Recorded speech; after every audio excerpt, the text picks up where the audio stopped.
Pero esa es otra historia, esa es otra historia. Inclusive yo tengo mucha evidencia sobre esto.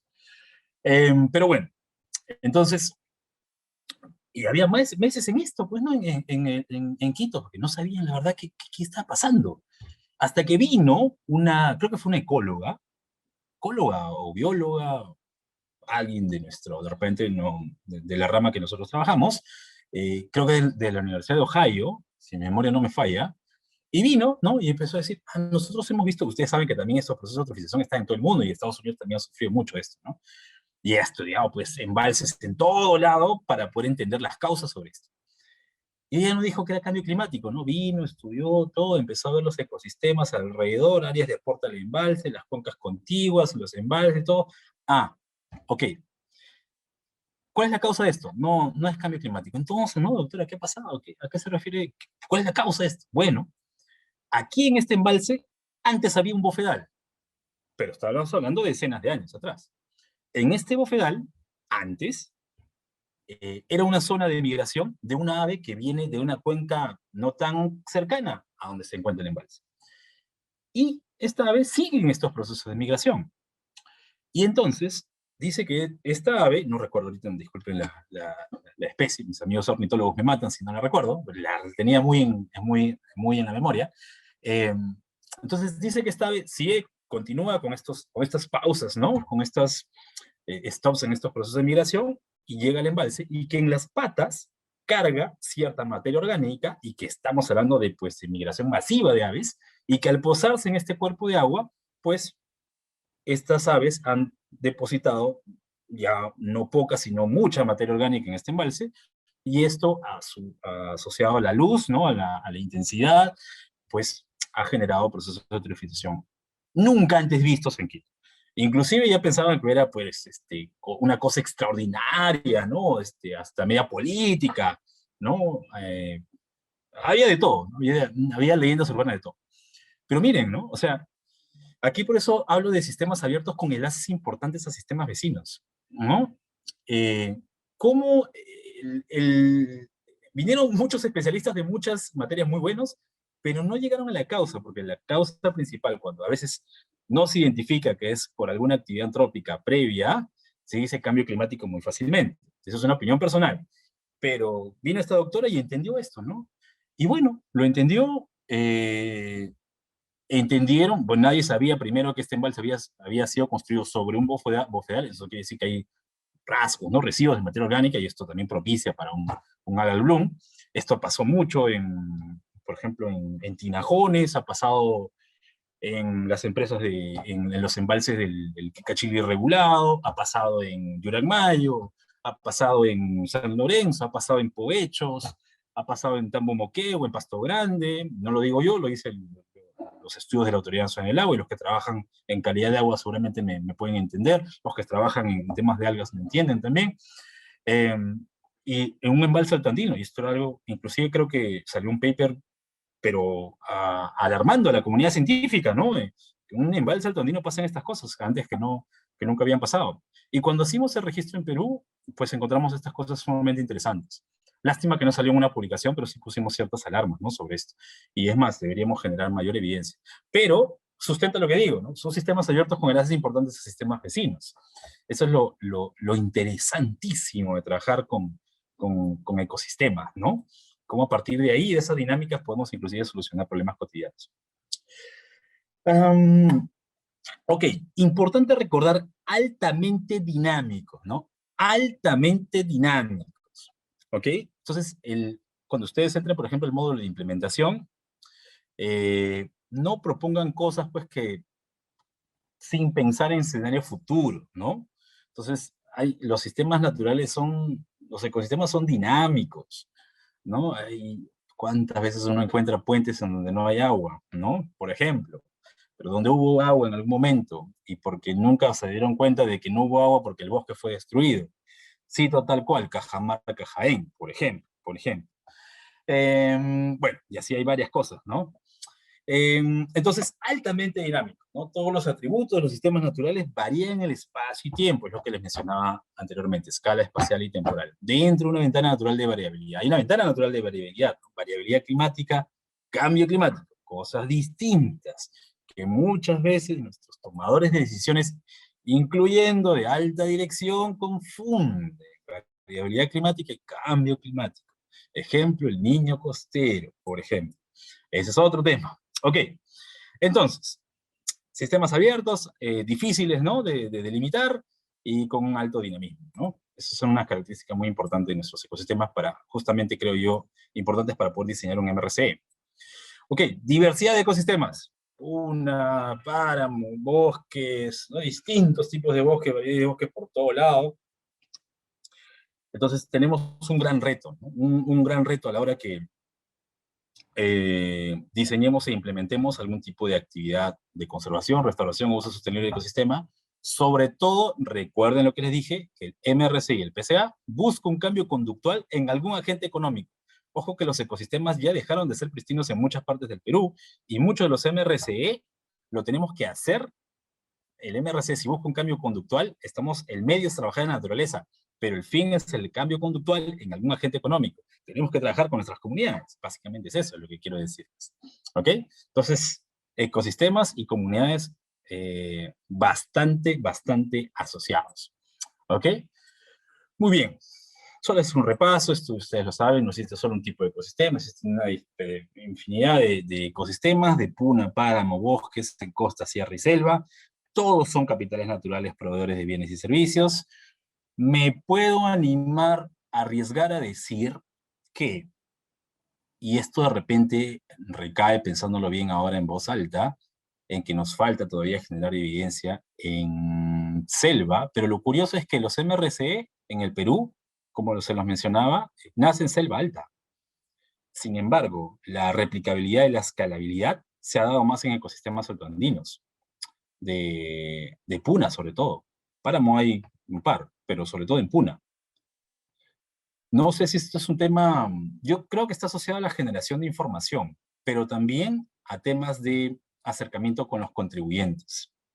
Creo que las dinámicas de selva alta y selva baja en nuestra Amazonía, aún creo que son muy poco estudiadas.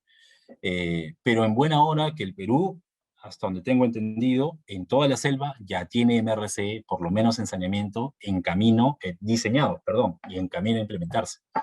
Selva alta y selva baja. Ese es un paso, pero enorme, que ahí sí le ha ganado, por ejemplo, los ecosistemas de puna y páramo, porque hay algunas regiones que todavía, por lo menos en la parte hídrica, no tienen MRC, ¿no? Puno, por ejemplo, todavía creo que ahí le falta, hasta donde yo lo dejé, todavía le faltaban algunas cosas. Ok, perdón, me abrí un poco. Ok, entonces tenemos una diversidad de ecosistemas, diversidad también de estados de ecosistemas. No voy a entrar en detalles sobre esto, ustedes lo manejan muy bien, ¿no? Puede estar un ecosistema muy degradado, ¿no? De repente, aquí, como ustedes pueden ver aquí la foto en la parte inferior derecha, parece que hay un ganado ovino, ¿no?, en la parte del fondo, ¿no? Inclusive hay montañas que ya tienen un suelo desnudo, ¿no? Y esto es, pues, es preocupante porque inclusive puede deteriorar la calidad de agua de estos bofedales y al final pueden enfermarse. Aquí mis colegas de Ayacucho y de Cusco seguramente esto lo entienden mucho mejor que yo. He trabajado en algunos proyectos en donde camellos se enfermaban porque justamente eh, por la calidad de agua de los bofedales que ellos en donde habitaban, consumían el alimento, pues ahí había muchas muertes. En la cuenca del Cachi, me acuerdo, ¿no? Y bueno, tienes ecosistemas medianamente degradados, como de repente, o medianamente conservados, como la foto de la izquierda, y ecosistemas como en este caso un bofedal muy conservado en la parte superior derecha. Entonces tienes una diversidad de ecosistemas que la vas a encontrar, si se puede decir, en estado conservado o degradado o en el between, ¿no? En la parte media, ¿no? Pero ojo que acá hay muchos matices y la verdad que perdónenme, yo no voy a entrar en esa discusión, pues aquí entre los académicos y los que toman las decisiones entre esos matices hay una diversidad de versiones. Yo soy muy práctico en esto, ¿no? Creo que hay esfuerzos mayores que deberíamos hacer en solucionar los problemas antes que empezar a clasificar teóricamente cuántos estados de conservación o degradación tiene un ecosistema. Esos esfuerzos deberían ser utilizados más bien en salvar nuestros ecosistemas y apoyar a nuestras comunidades, que muy bien lo necesitan. Pero bueno, esa es otra historia. Entonces, seguimos. Otro concepto muy importante que está también muy asociado con el tema de límites, que es algo sumamente que yo he encontrado mucho a la hora que uno diseña e implementa MRC, comete muchos errores, porque no se da de si es que darle un peso específico, por ejemplo, más a la parte territorial o al saneamiento físico legal o de repente a la parte biofísica. Entonces sí me gusta enfatizar en algunos conceptos como el tema del hábitat, ¿no? Ustedes saben mejor que yo también esto, que tiene una serie de atributos asociados a los factores bióticos y que esto de alguna manera también influye en el crecimiento de diversas poblaciones, de especies, competencia, depredación, etcétera. Estos conceptos, la verdad que son muy poco usados y en la práctica, más por los colegas que hacen investigación, pero en la práctica son sumamente necesarios y deberían más bien más internalizarse más, ¿no? Aquí yo, hay una clase sobre esto específicamente, ¿no? Porque siempre cuando hablamos de ecosistemas y de servicios ecosistémicos, y cuando hablamos de MRC, un poco para adelantarles la historia, estamos intentando o conservar lo conservado o recuperar lo degradado. Siempre decimos cuando hablamos de MRC, y aquí les dejo un lema, conservar lo conservado es más costo efectivo que recuperar lo degradado. En otras palabras, ¿qué se les estoy diciendo? Si ustedes tienen un área de intervención con un ecosistema que se encuentra muy conservado y un ecosistema que se encuentra degradado, claro, corres varios criterios, pero va a ser más costo efectivo que conserves lo que está conservado a que recuperes solamente lo que está degradado. Preocúpate por conservar. Y voy a darles ejemplos inclusive internacional. Brasil, Ecuador, los páramos. Colombia, los páramos. Costa Rica, sus bosques. Esta idea de conservar lo conservado, que es más costo efectivo que recuperar lo degradado, ha funcionado bastante bien, inclusive aplicado a muchas cadenas de suministro relacionadas a producción de agua potable y a producción de energía. Es más, una empresa de agua, se dice, y hay números sobre esto, en Ecuador y Colombia lo han hecho, y en energía también, una empresa de agua ahorra más dinero cuando conserva sus ecosistemas que cuando recupera sus ecosistemas cuando están en degradación. Aquí el lema es básico, es sencillo.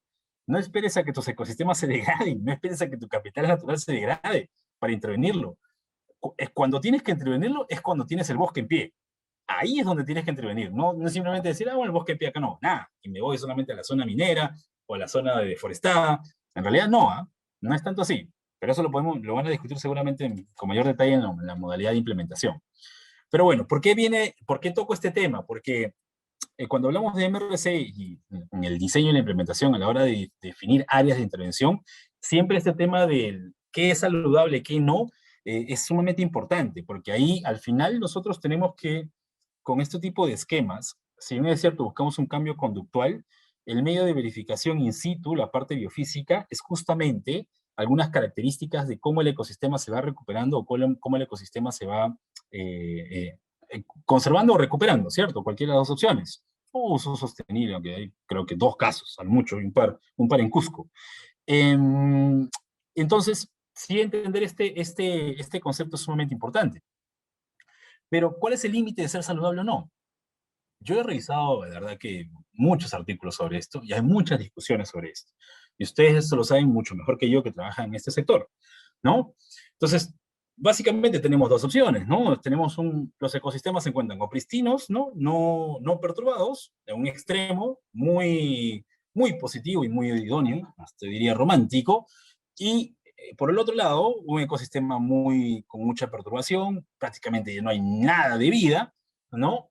Y claro, las gradientes de condiciones biológicas y de perturbancia cambian, ¿no? Si es que te vas más al pristino o si te vas más al lado perturbado.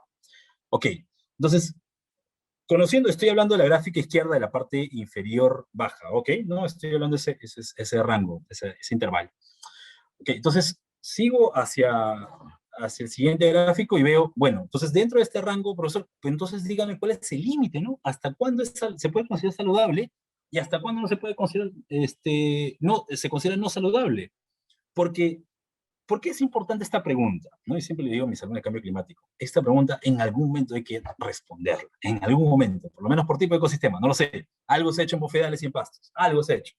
Mis colegas de la agraria, algo han hecho esto, pero yo creo que es un muy buen avance, por lo que hay que empezar. Entonces, esta pregunta es importante porque al final tú no vas a poder intervenir en todo, porque tienes, por un lado tienes la limitante financiera, y por otro lado, tienes otros criterios acompañados a la parte política, social, etc. Es decir, no vas a poder intervenir en todo. Entonces, tienes que priorizar. Y hay metodologías de priorización específicas para MRC, ¿ah? Específicas para MRC. Entonces, este es un criterio. Este es uno de los tantos criterios. Profesor, me voy a encontrar con tengo que intervenir en, no sé, pues en la cuenca de Madre de Dios, en toda la parte alta. Y tengo pues miles y miles de hectáreas. Y tengo de todo, saludables, no saludables, tengo con cero vida, ¿no? Es una zona altamente minera y tengo un bosque en pie con toda la flora y la fauna en buen estado. ¿Dónde intervengo, no? Entonces, esta pregunta del límite, ¿no? De ser saludable o no saludable es realmente clave. Yo no le estoy diciendo que con el diplomado le van a responder y tampoco debería ser una condicionante para hacer o no hacer un MRC. No digo eso. Sin embargo, el diseñar MRC y implementar creo que está contribuyendo de alguna manera a responder esta pregunta. Eso sí creo que ayuda, de una manera tangencial, pero está ayudando. Entonces, esto es bien simple. Seguramente este gráfico ustedes lo han visto en varios cursos de ecología, en varios papers de ecología, de biogeografía, lo han visto en varias cosas. Es muy simple, ¿no? Si imaginemos, ya me voy al gráfico de la derecha, imaginemos que tenemos 4 estadios de un ecosistema, ¿ok? Y la pelotita negra es el estadio 1, te indica que el ecosistema está en el estadio 1, ¿no? La pelotita negra te dice, el ecosistema está en el estadio 1. Mientras más me voy a la derecha, si pasa el estadio 2, 3, 4, eso quiere decir que mi ecosistema se está degradando más. Puede ser por N razones, presión antrópica, por ejemplo, perturbancias, etc. No sé. ¿Ok? Entonces, el ecosistema 1, en el estado 1, perdón, el ecosistema 1, la pelotita en el estado 1, ok, no hay ningún problema, ahí las cosas están como que medio funcionando bastante bien. Estaba tratando de buscar acá un... No, ok, quería algo para marcarlas, pero no. Ok, entonces estamos en el estadio 1, ¿no? Entonces, me muevo al estadio 2. El ecosistema ya no está tan conservado, profesor, como el estadio 1. Ok. Entonces, presión antrópica, de repente, no lo sé, pasa al estadio 2. Ok, no hay problema. Pero todavía se puede decir que puede estar saludable. Ok, me muevo, profesor, al estadio 3. Ya, el ecosistema ya está entrando con mayor presión, pero todavía podrías decir que está saludable. Sí, sí, no hay problema. Ok. ¿Qué pasa si me muevo al estadio 4? Me muevo al estadio 4 y miren los esfuerzos que yo tengo que hacer en restauración. Son casi ya imposibles. Es decir, mientras mi ecosistema estaba degradándose entre el estadio 1 y el estadio 3, mis esfuerzos que requería el ecosistema para poder recuperar un estado pristino, un estado ex ante, ¿no? De cualquier intervención, era manejable. O sea, con mis recursos financieros, con mi capital humano, podía hacerlo. Pero una vez que se rompe ese equilibrio y pasas del estadio 3 al estadio 4, mi esfuerzo de restauración ya es casi imposible de alcanzar. Es imposible. Entonces, ya se puede decir, no quiero exagerar, pero como ayer me dijeron, ¿no? Un bofedal que pasa del estadio 3 al estadio 4 se demora por lo menos 1000 años. No estoy hablando del estadio 1. Aquí el reto no es pasar el estadio 4 al estadio 1. Aquí el reto es pasar el estadio 4 al estadio 3. Porque del 3 al 2, del 2 al 1 es más sencillo. Entonces me decían ayer, ¿no? Un colega, un profesor de la agraria, me decía, del 4 al 3, me decía, Oscar, 1000 años. Muchos de nuestros bofedales están en 3. Muchos, ¿ah? Y de ecosistemas de interés hídrico, por ejemplo. Muchos. De repente los bosques en selva baja afectados por algún tipo de actividad, yo creo que inclusive ya no existen, están en estadios inclusive más deteriorados. Entonces eso ya va a ser un poco mucho más difícil, ¿no? Entonces ayer me decían del 4 al 3 por lo menos 1000 años. O sea, me dan unos ejemplos de bofedales, por ejemplo, en Huaraz, ¿no?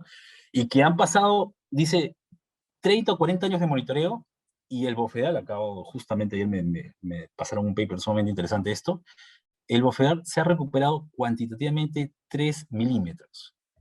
3 milímetros. O sea, se ha recuperado 3 milímetros de champa en 40, 50 años. Esto no quiere decir eh, eh, que esto es proporcional, ¿cierto? O sea, que si en 50 años he recuperado 3 milímetros y tengo que recuperar, no sé, pues 20 centímetros de champa, por darles un ejemplo, entonces hago una regla de 3 simple. Esto no es así. ¿No? Es justo lo que les estaba explicando. Pasar del 4 al 3 va a ser más, es lo más difícil de tu recuperación que del 3 al 2, de 2 al 1. ¿Okay? Entonces te puedes demorar 1000 años de pasar del 4 al 3, pero del 3 al 1 puede ser 5 años tranquilamente, o 10 años, ¿no? De repente estoy minimizando el tema. Pero miren esa proporción. Cosas así no se entienden, estimados. No se entienden. Y así funcionan nuestros ecosistemas. Y es así con gráficos tan simples en que podemos priorizar y poder, de alguna manera, ser más estratégicos a la hora que nosotros implementemos y diseñemos MRC. Esto es lo mismo explicado de otra manera, ¿no? Acá tenemos distintos estadios, el 1, 2, 3, 4, 5, 6, distintos estadios de ecosistema. Ustedes pueden ver el eje horizontal, intacto el de la izquierda, degradado el de la derecha, ¿no? Y los distintos niveles de cómo funcionan nuestros ecosistemas, ¿no? Altamente funcional, cero funcional, ¿no? Hacia abajo. Entonces, ustedes pueden ver que el estadio 1, es un ecosistema intacto, está funcionando bien, no hay problema. El ecosistema, el estadio 2, sí, profesor, no hay problema. Ajá, paso entre el 2 y el 3, ya estoy empezando a encontrar un límite de las interacciones bióticas. ¿Ah? Límite de interacciones bióticas. Pero claro, el ecosistema se comporta como más que esta interacción en la parte biótica y las abióticas, y más hacemos nosotros en las partes abióticas, que es lo más complicado en temas de suelo, por ejemplo, conectividad hidráulica, etcétera, para de alguna manera recuperar esas condiciones bióticas después, pero ese es otro tema. Eh, pero ojo, ya te está poniendo una banderita roja ahí, ¿no? Del 2 al 3, ya te estás rompiendo ahí las interacciones bióticas.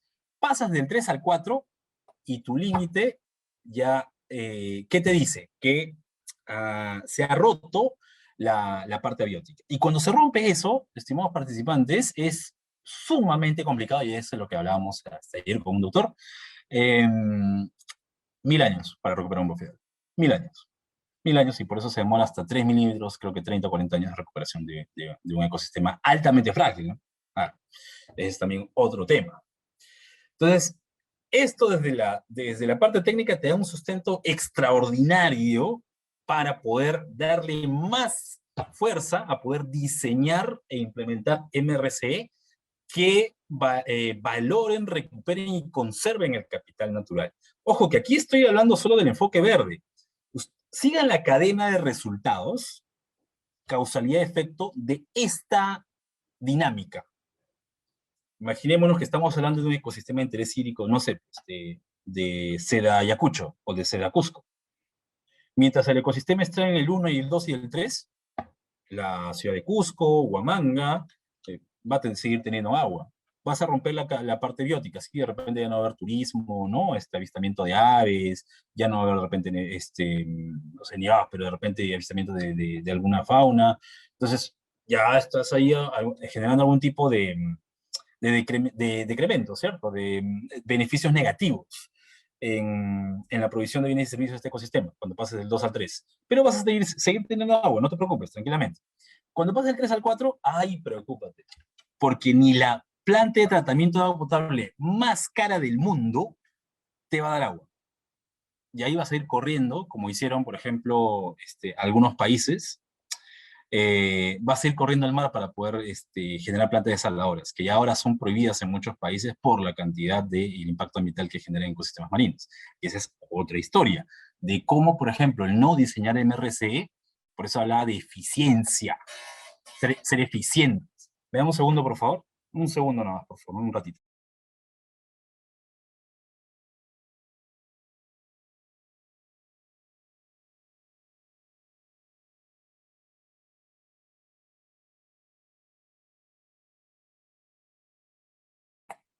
Perdón. Entonces, les decía, cuando hablamos de eficiencia, el, el no diseñar, ¿no? El no diseñar MRC que incorporen el capital natural en cadenas de suministro hace que al final optemos por soluciones inclusive más caras, ¿no? Muchos países, por no conservar su capital natural, han terminado construyendo plantas desaladoras que al final me corrigen los que trabajamos en saneamiento, pueden tranquilamente hacer 2 o 3 veces más. Claro, me van a decir, bueno, depende de la tecnología, ¿no? Si es coreana, japonesa, puedes ahí ahorrar costos, claro, pero el impacto ambiental, no, la salmuera ya no hay problema, ¿no? Pero ahí hay mucha externalidad negativa sobre esto. Inclusive, ya hay muchos estudios que algunos países que trabajan mucho el tema pesquero se han visto afectados por plantas desaladoras. Pero no quiero entrar en ese tema porque en realidad hay varios ejemplos.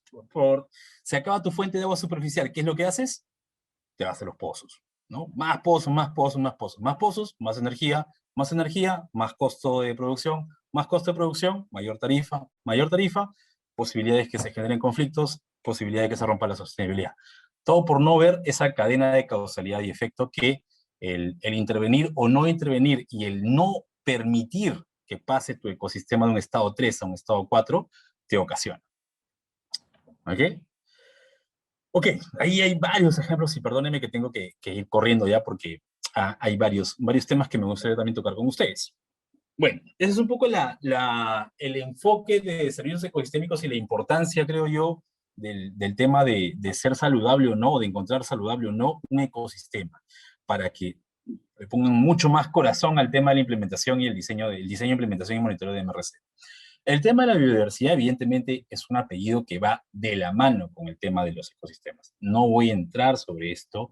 Hay, inclusive, no sé si ustedes han escuchado, no va a ser motivo de este módulo, pero los que hemos trabajado en algún momento seguridad alimentaria, entiendo que se ha constituido en la primera zona de agrobiodiversidad en el Perú, que creo que está en Puno, si es que mi memoria no me falla, fue por un proyecto GEF con la FAO el año pasado o hace 2 años. Y ahí se han diseñado un tipo de PCA, que son las recompensas por servicios de agrobiodiversidad. Y es sumamente interesante. De repente les toco alguito de esto en el módulo próximo para que ustedes puedan ver cómo, por ejemplo, se están manteniendo in situ variabilidad genética de especies como quinoa o maíz a través de generar recompensas y cómo diseñar esos PCA tiene una lógica totalmente distinta, que va menos a lo biofísico, porque todavía la variabilidad genética para calcular su valoración, creo que todavía estamos a varios años de distancia en poder hacerlo. Sin embargo, la recompensa se cuantifica sobre la provisión de bienes y servicios y sobre indicadores socioeconómicos. Esa es otra historia, muy interesante, pero también para que la tengan en el radar, de cómo también en la biodiversidad se están trabajando temas interesantes. Hay una ONG en Roma que es Bioversity, de repente se las dejo por el chat, así se llama Bioversity, el doctor ahorita no me acuerdo su nombre, lo pueden googlear y ahí van a hablar mucho de los REXA, ¿no? Las recompensas por servicios de agrobiodiversidad. Sumamente interesante. ¿Ok? Siempre cuando hablo de biodiversidad, yo siempre digo, no es cantidad, es distribución. Es como en el caso de los servicios ecosistémicos. Y va a depender mucho de nuestros ecosistemas, de las altitudes. A nosotros nos atraviesa la cordillera y eso es algo que lástima que en la planificación, en la toma de decisiones, en la propuesta de alternativas, no se tome en cuenta, y es algo que debería tomarse más en cuenta. El Perú no es plano, ¿no? El Perú no es como otros países, por eso algunas recetas que vienen de otro lado no nos funcionan aquí. Pero tenemos una cordillera que nos marca muchas cosas. Eso también ya es un tema muy, muy interesante, sobre todo en MRC lo van a ver muchísimo cuando vean seguramente la parte de monitoreo, sobre todo. ¿Ok? Muy bien, entonces, descrito el tema de ecosistemas y de biodiversidad, eh, empiezo a hablar ya sobre servicios ecosistémicos. Recuerden que empecé a hablar de servicios ecosistémicos con 2 palabras clave, beneficios y beneficiarios, ¿no? Beneficios y beneficiarios, son las 2 palabras clave de esta sesión. Entonces, ustedes han visto esta cadena seguramente ya muchas veces, no voy a entrar en detalle, solamente para que lo recuerden, porque muchas veces no, sin entender esta cadena es bien complicado identificar beneficios, cuantificar beneficios y valorar beneficios. ¿Ok? Miren que ya estoy siguiendo la cadena, que son 3 cosas totalmente distintas. Y eso es sumamente importante a la hora de diseñar MRC. Entonces, tenemos ecosistemas y biodiversidad, ¿no? Tenemos la estructura, biofísica, procesos, ¿no? Cobertura vegetal, productividad primaria, etcétera. Esta estructura biofísica, ¿no? Estos ecosistemas nos generan ciertas funciones ecosistémicas, ciertas funciones que el ecosistema naturalmente provee. Aquí, Puente seguramente no ha escuchado de alguna otra persona esto. Estas funciones van a generar servicios, pero se llama servicio en la medida que encuentre un beneficiario. Cosa contraria, no es un servicio. Les pongo un ejemplo. En la cuenca, bueno, una cuenca X, no hay problema. Tenemos unos ecosistemas en la parte alta de, no sé, pues, bosques, pastos y bofedales. Y estos proveen de buena cantidad de agua. Entonces voy a ver que mi caudal base, mi caudal en época de estiaje en la cuenca, va a incrementarse. El caudal base en la época de estiaje en la cuenca solo es un servicio y va a generar un beneficio en la medida que encuentre un beneficiario. El caudal base en la cuenca no es un servicio ecosistémico si es que no encuentra un beneficiario.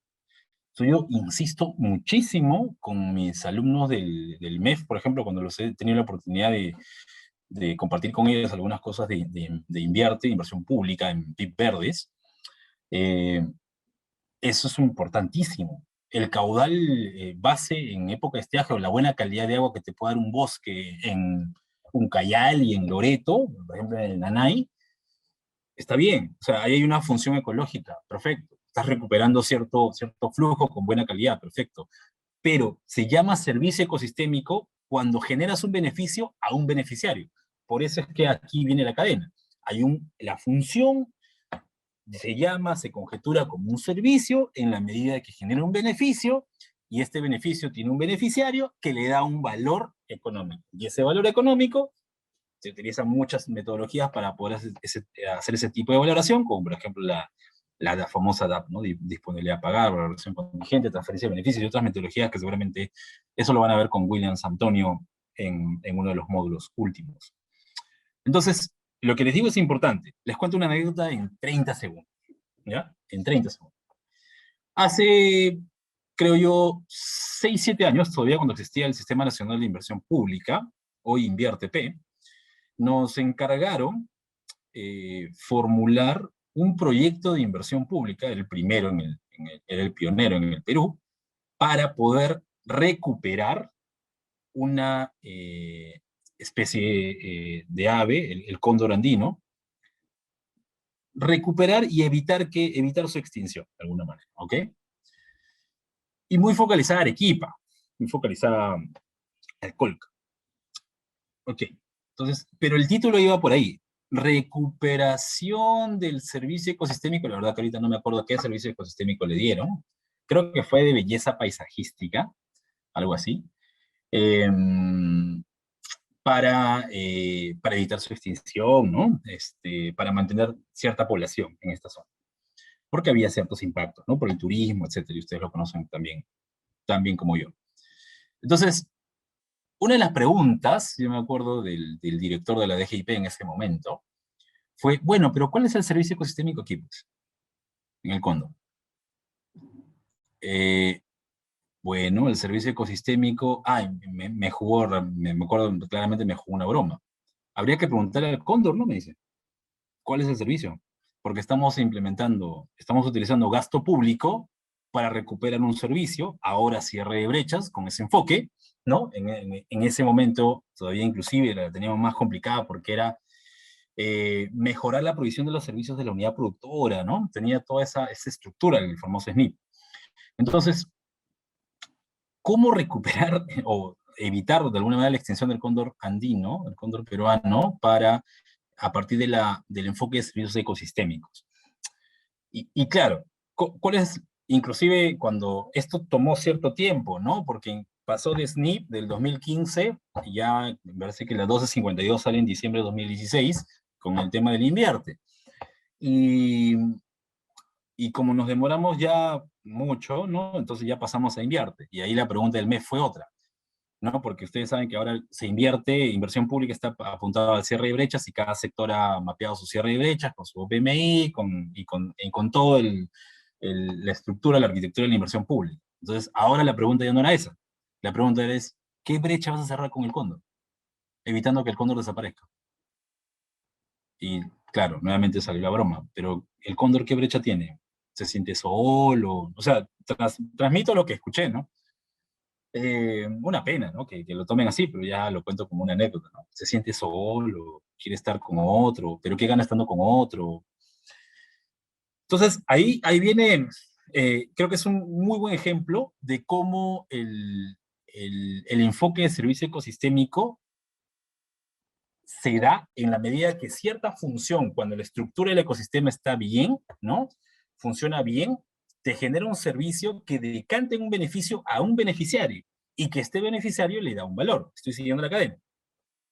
En el caso del cóndor, lo que hicimos fue básicamente lo siguiente. Sin este proyecto, hay que hacer un análisis de escenarios, ¿no? Sin este PIB, la población del cóndor va a decaer, no sé, pues 60%. Y al decaer en 60% va a haber menos turismo, menos ingreso, menos pago por toda la ruta, ¿no? Al Colca, y va a haber menos ingresos a la municipalidad para poder mantener ese mirado. Con el PIB se va a evitar, ¿no? Hay un coste evitado, se va a mantener por lo menos en tanto porcentaje el ingreso de turismo, va a seguir la gente pagando su ruta de turismo y ahí tiene cierta valoración. Ustedes me pueden criticar y, bueno, nosotros no somos del área social, pero ¿sabes la cantidad de críticas que yo recibo cuando yo explico estos ejemplos de la parte más antropológica y la parte más dura, ¿no? La parte más social? ¿Cómo es posible que tengas esa visión tan antropocéntrica, los servicios ecosistémicos? Tenemos una serie de universidades, profesores, amigos nuestros, ¿ah? De la Universidad de Holanda, de Wageningen, alguna universidad de Alemania, que nos dicen MRC empíricos, ustedes cómo pueden darle ese valor a la naturaleza por sí sola ya tiene un valor. Yo no discrepo con esa posición, no discrepo. Yo espero que en algún momento, ¿no? Con ya mi lado más ambiental y de conservación de la naturaleza, se dé, ¿no? Sí, sé que, por ejemplo, en México ya se están haciendo cosas sumamente interesantes y los humedales por sí solos, sin buscar un beneficiario, están generando un servicio ecosistémico porque están protegiendo otro ecosistema, ¿no? Entonces, ya no hay un beneficiario hombre, sino ya más bien está beneficiando a otro ecosistema. Entonces, es sumamente interesante esa discusión. Pero ahora, como están las reglas nuestras, y me remito a lo que estábamos hablando del sistema económico, el sistema natural, es sumamente complejo, porque miren las bromas entre amigos, ¿eh? Amigos del Ministerio de Economía, actualmente, salían, ¿no? O sea, sí, pues, la regla actual, la regla del mercado, y cómo funcionan los servicios ecosistémicos con las reglas y la lógica de un mercado, tiene que tener un beneficiario.